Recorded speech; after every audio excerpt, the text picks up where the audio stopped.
Alright guys, welcome back to VALORANT News. The bracket has officially been set for the playoffs of VCT Masters Toronto, and the way that we got to this point was absolutely remarkable. Yesterday, the PaperX versus Liquid series, the Chinese team somehow making it all the way through as they did with Wolves Esports, and then XLG getting the option to pick who they wanted from the first round of the bracket, and they picked arguably the most entertaining possible option. Fnatic fans and European fans in general not at all happy about this particular outcome. What do you guys think in the comment section below? Hit the like button if you enjoy, subscribe if you're new as always, I greatly appreciate it. We're going to dive straight into what happened yesterday with Liquid versus PaperX because this was definitely one of the series of all time.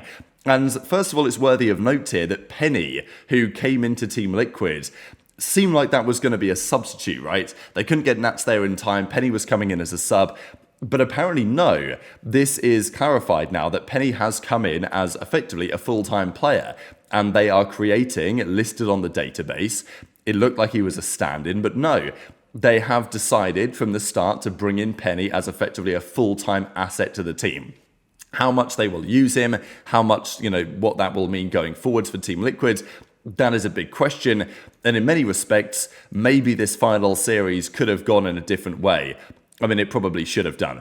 But PaperX played Team Liquid, it went to the final map of the series, and PaperX went up 11-1 on their defensive side. They then won a round, got to 12, and felt like, okay, easy does it, let's just get over the line, track by track. But unfortunately for PaperX fans, and wow, like what a team these guys are, you never know what's coming next. Moments like this, so many moments. I mean, poor F&S man. He was like, I don't even know anymore what's going on. To watch this team, as Durka says, this was more stressful to watch than even playing. And I can't imagine what it was like to be Alex and the guys in the coaching booth trying to watch all this unfold, because the series went as follows. Penny again did play a map in the series. So Penny and Serial, kind of the two players that they're rotating right now. Nats had a difficult series, honestly, to close out his tenure. And despite Patty Tech playing pretty well in the series, of course, what will be remembered is what happened right at the end, the 1v1 to end up losing the series. In many respects, it was very commendable that Liquid had the mental fortitude to even bring it back as they did. But Liquid won the map 115-13 on the split. Game 2 sunset, PaperX then bounced back 13-5 and looked like they were going to dominate the final map as well. I mean, look at that, 11-1 on their defensive side. But fair play to Liquid, they brought it back. PaperX were trolling, not going to lie, quite a bit. But they went to overtime, and in the end, when it really mattered, then yeah, PaperX finally get the job done with Penny stepping into the team on the final map of the series. It was, yeah, a crazy map, a crazy series, and this was such an important one, right, because this was to either advance to the playoffs or not. So Liquid, they gave it a good go, but PaperX, they got over the line. Of course, Nats flew out there, the questions on whether they were going to be able to have the impact. Look, who knows? If Nats was there from the start, maybe they have a better showing initially, they make it through without too much difficulty. But obviously it was everything thrown into chaos at Liquid because of this.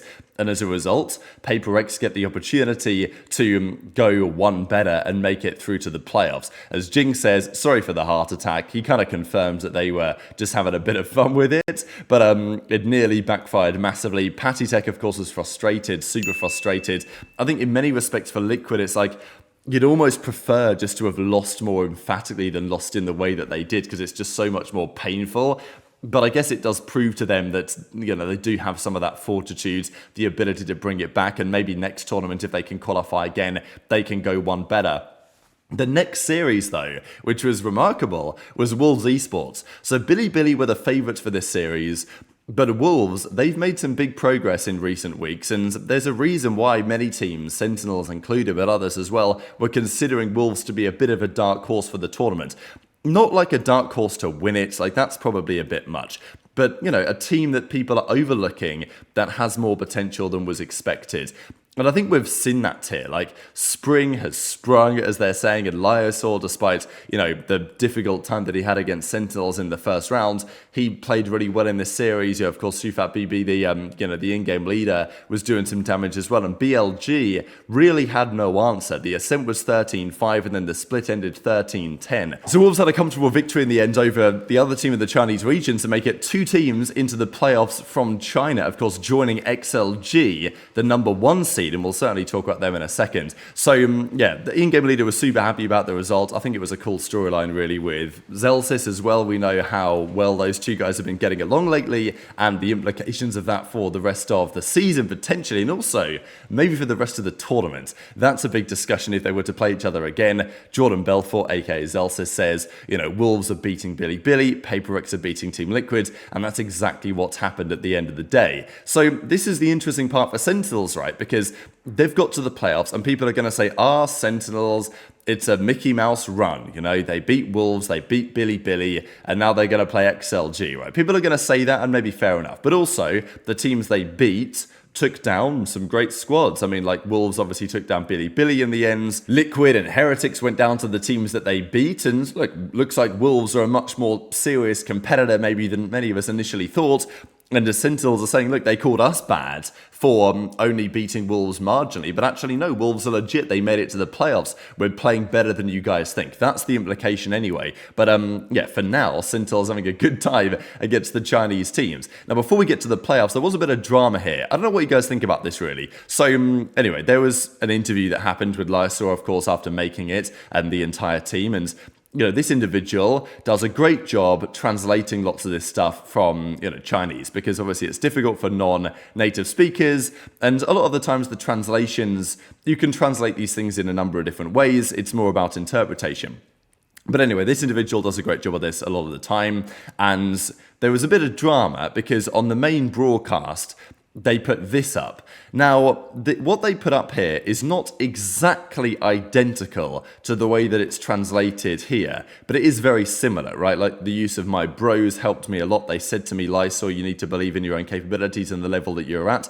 The final bit is translated slightly differently. I'm so grateful and happy that after I lost, they still supported and believed in me, whereas the original had, I'm so grateful and so happy that after I lost, my bros still supported and believed in me like before. I believe in them too. So the drama really was that Have, Riot and production just nabbed this translation and just thrown it on the broadcast without effectively saying thank you to X for the translation. Now, I don't know. My opinion is they don't necessarily need to do that. At the end of the day, it's a translation, right? Like, anyone can do it within reason.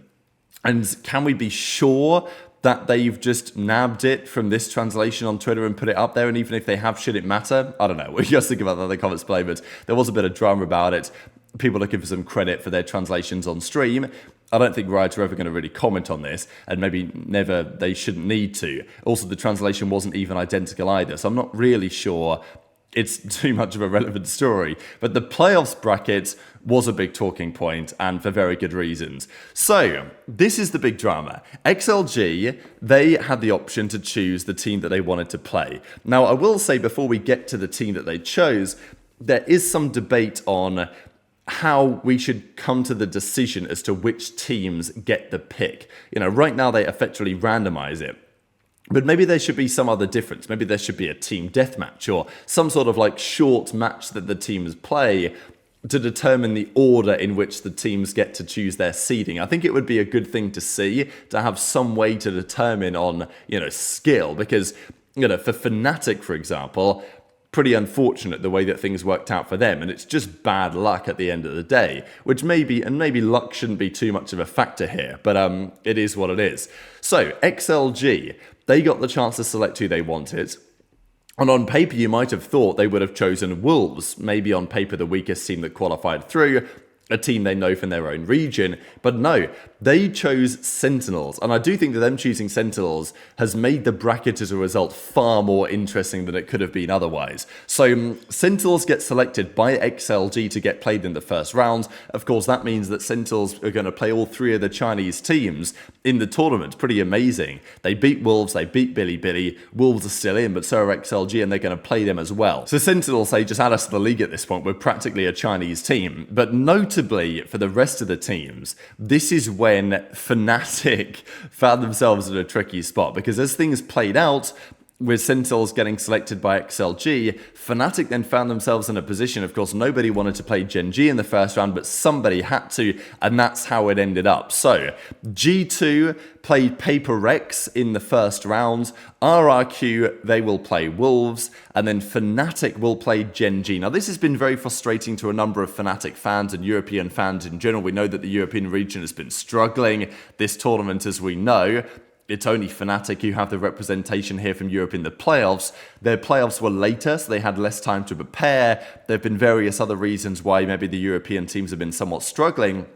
And now you turn up to the playoffs and your number one team has, not an impossible, but the hardest possible first round game for the Swiss stage. This has now happened a couple of times where Fnatic get the bye, but they turn up to the playoffs and it doesn't really feel like there's been any advantage gained. I think Fnatic fans would absolutely have preferred to start in the Swiss stage, get at least a couple of victories on the boards, gather some momentum, rather than turning up potentially cold to play a very hot Gen.G team in the first side of the bracket. So it is certainly tough for Fnatic, and it does raise questions on whether this format is really the best, but it does create a really nice bracket, I think. Like XLG Sentinels, G2 Paper Rex, the winner of those play each other in the second round, and because we don't have XLG Wolves and it's RRQ Wolves instead, that's a pretty interesting game. And then, of course, Fnatic Gen.G is fascinating as well. So, honestly, the way that it's worked out, not great for some of the teams. They won't be especially happy about it. But I think from a fan perspective, this is pretty spectacular. So it's literally tomorrow. Things get back underway. The first round of the playoffs. G-Light Gaming versus Sentinels. G2 Esports versus Paper Rex. I mean, that game's also going to be really interesting. Like G2, they've done pretty well, I think, with the Paper Rex, just because I think their style counters the way that Paper Rex like to play the game pretty well, but I don't know, maybe track by track, you can never count them out. But very much interested to your thoughts on all of this stuff in the comment section below. Just quickly on the XLG stuff, actually, because there were some questions why they chose Sentinels over Wolves, like is it rigged or whatever, but it seems like their coach and their team have been saying for some time that they've wanted to play Sentinels for some time, and whether they've wanted to play Sentinels just so they can play Sentinels, or whether they honestly think that they've got a really good matchup going on there, is a bit of a question. You would expect them to choose the team that they feel like they have the best chance of beating. The fact that they've chosen Sen is interesting for a couple of reasons. So, people are wondering whether this is all kind of legitimate. But very much interested to your thoughts in the comments. Hit the like button if you enjoyed. Subscribe if you're new. Take care. And I'll see you next time.